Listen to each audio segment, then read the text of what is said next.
विराजते चारुतर प्रदेशे समस्ततजोमय विश्वरूपं पुनातुमा श्रीगुरुपादपद्मं पुनातुमा श्रीगुरुपादपद्मम्।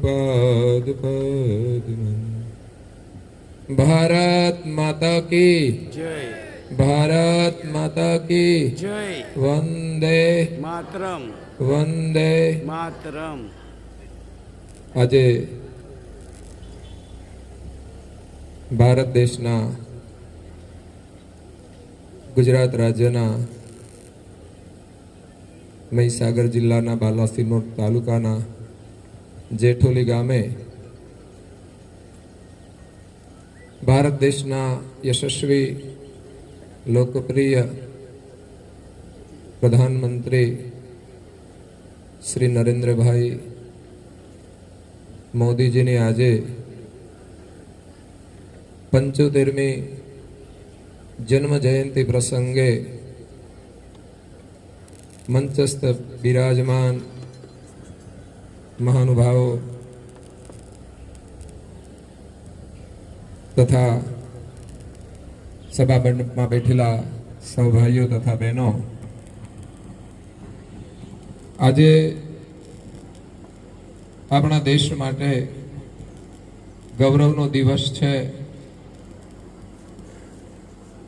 કે દેશ માટે જેમણે પોતાનું જીવન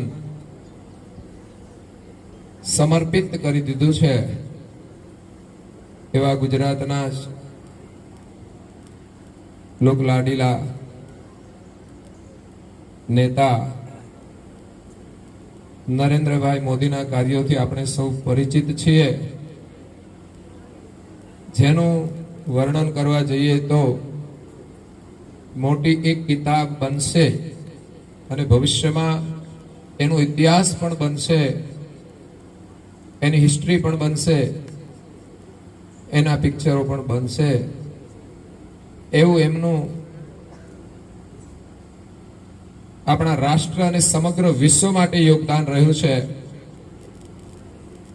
આપણા દેશના તો પીએમ છે જ, પણ આજે એ સમસ્ત વિશ્વ માટે કામ કરી રહ્યા છે, એ પણ આપણા સૌના માટે ગૌરવની વાત છે। વિશેષ કરીને દેશના વિકાસ માટે એમના કાર્યકાળ દરમિયાન જે યોગદાન આપ્યું છે ખરેખર અતુલનીય છે। દેશનો વિકાસ માત્ર એક પ્રધાનમંત્રીથી નથી થતો, એ આપણે બધા યાદ રાખવું જોઈએ। એમાં પ્રત્યેક નાગરિકે પણ સહયોગ આપવો જોઈએ। જો કે પ્રધાનમંત્રીએ તો એનું યોગદાન પૂર્ણ આપ્યું છે, કદાચ આગળ જવામાં કઈ કચાશ હોય તો એ નાગરિકો તરફની હોઈ શકે છે એવું મને લાગે છે। કારણ કે આગળ જવા માટે દરેકનું કર્તવ્ય હોય છે। પરિવારને આગળ લઈ જવો એ પરિવારના મુખ્ય પ્રતિનિધિ હોય એની ફરજ હોય, ગામના વિકાસ માટે ગામના જે મુખ્ય સરપંચશ્રી હોય એની ફરજ હોય, એ જ રીતે દેશના દરેક પદ પર પ્રતિષ્ઠિત દરેક વ્યક્તિની જે ફરજ છે, બધા જ લોકો જો પોતાનું યોગદાન યોગ્ય રીતે આપે તો ખરેખર આપણો દેશ વિશ્વગુરુ બનશે। આધ્યાત્મિક વિચારોની દ્રષ્ટિએ આપણો દેશ વિશ્વગુરુ છે, પરંતુ ધીમે ધીમે આપણો દેશ આર્થિક રીતે પણ પ્રગતિ કરી રહ્યો છે, જેમાં તમામ રાજનેતાઓનું યોગદાન હોય છે। પ્રધાનમંત્રીની સાથે સાથે આપણા વિસ્તારના સાંસદ છે, બહુ અનુભવી છે, એમણે પણ પોતાનું યોગદાન આપ્યું છે। બીજા અન્ય નેતાઓ પણ આજે ઉપસ્થિત છે, એમનું પણ યોગદાન રહ્યું છે। અને આ ગામ માટે જે સરપંચ શ્રી છે એમણે પણ વિકાસ માટે દેશના પ્રધાનમંત્રીની સાથે સાથે પોતાના વિચારોને જોડીને આગળ લઈ જવા પ્રયાસ કરી રહ્યા છે. એ બધાને હું ખૂબ ખૂબ ધન્યવાદ આપું છું. ભગવાન તમને બધાને ખૂબ દેશની સેવા કરવાની શક્તિ આપે અને પ્રામાણિકતાથી આપણે સૌ આ દેશની સેવા કરીએ અને દેશને આપણે ભ્રષ્ટાચાર મુક્ત બનાવીએ. શાળાઓની અંદર શિક્ષણ તો આપણે સારું જ આપીએ છીએ, પરંતુ સ્વાર્થના કારણે લોકો ભ્રષ્ટાચાર કરતા હોય છે. પણ પ્રધાનમંત્રીએ જે પોતાના કાર્યકાળ દરમિયાન પોતે પ્રયત્નો કર્યા છે એ પ્રમાણે આ દેશમાંથી ભ્રષ્ટાચારમાંથી મુક્ત થવા માટે ઘણો બધો દેશને લાભ થયો છે. મેં કહ્યું તેમ એક વ્યક્તિ જ બધું નથી કરી શકતી. ભ્રષ્ટાચાર જે કોઈ કરશે એને બધાને પાપની જેલમાં જવું પડશે. અહીંયા કદાચ તમે ગમે તે કરી લેશો, જોકે ઘણાનો ચુકાદો તો અહીં થઈ જાય છે, પણ છતાંય કોઈ રહી જશે તો છૂટવાના નથી. એટલે દેશ માટે લોકોએ જે બલિદાન આપ્યા છે એના તરફ જોઈને આપણે દેશને આગળ વધારવા પ્રયાસ કરવો જોઈએ.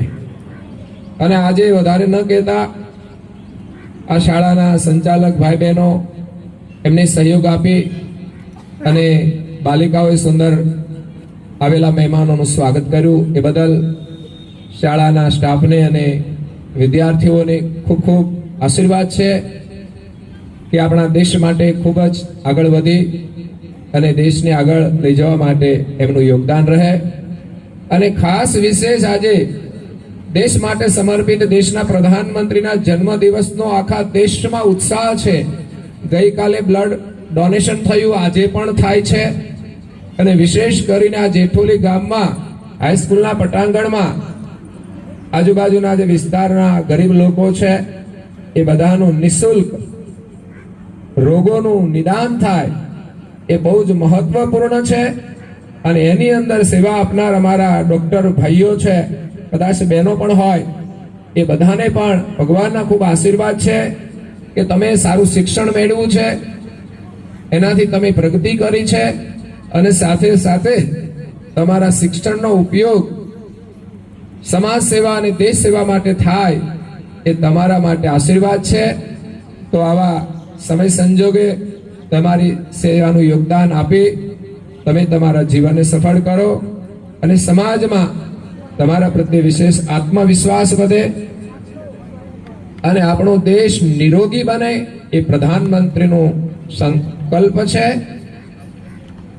એટલે પ્રધાનમંત્રીએ દેશના ગરીબો માટે જે પીએમ યોજનાઓ શરૂ કરી છે, આરોગ્ય માટે 5 લાખ સુધીની સેવાઓ નિઃશુલ્ક, એ બહુ મહત્વપૂર્ણ છે. પ્રધાનમંત્રીની ઈચ્છા છે કે આપણો દેશ નિરોગી રહે. પણ મારું એક નિવેદન છે કે પ્રધાનમંત્રી જો આટલો પ્રયાસ કરતા હોય, નિઃશુલ્ક સેવા આપતા હોય, તો દરેક નાગરિકની ફરજ છે કે આપણું સ્વાસ્થ્ય સારું રહે. એના માટે આપણે સંયમિત જીવન જીવીએ. આપણો આહાર શુદ્ધ હોવો જોઈએ, આપણા વિચાર શુદ્ધ હોવા જોઈએ અને આપણો વ્યવહાર શુદ્ધ હોવો જોઈએ. આ 3 શુદ્ધિ જો મનુષ્ય કરે ને તો ખરેખર આપણો દેશ પ્રગતિ અને સફળતાની ઊંચાઈ ઉપર પહોંચી જાય, એમાં કોઈ શંકા નથી. તો વિશેષ ન કહેતા આપ સૌને ખૂબ ખૂબ ધન્યવાદ છે. ભગવાનના ખૂબ આશીર્વાદ સાથે મારી વાણીને વિરામ આપું છું. અસ્તુ. સતકેવલ સાહેબ. ભારત માતા કી જય. વંદે માતરમ.